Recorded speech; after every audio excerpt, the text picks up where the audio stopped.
You wake up. You brush your teeth. You go to work. You chase goals. But stop. Ask yourself something dangerous. Why? Not in a motivational poster kind of way, but in a cold, existential, under-the-microscope way. Why do you do anything? What makes you move? Love, fear, money, purpose? What if I told you that the thing driving you every day might not be real? Part 1.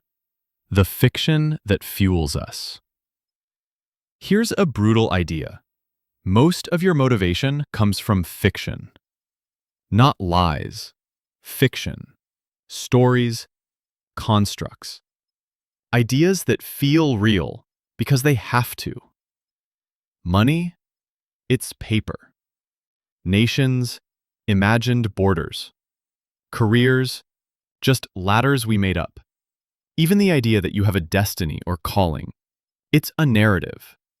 But without these stories, we freeze. We collapse into chaos. Because your brain needs a reason to get out of bed, even if it's a made-up one. Part 2. Meaning is a glitch, or a gift. Your brain evolved to survive, not to understand. So when life got confusing, it made up rules, reasons, rituals. It told itself, this happened for a reason. The struggle has a purpose. My pain means something. That illusion kept us sane.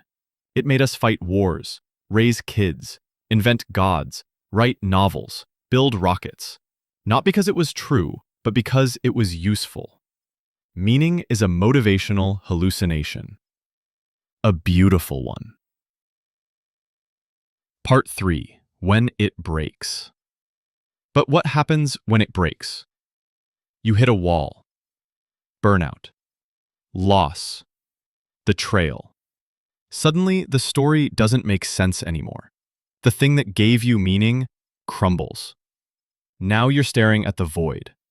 No map, no mission, just space.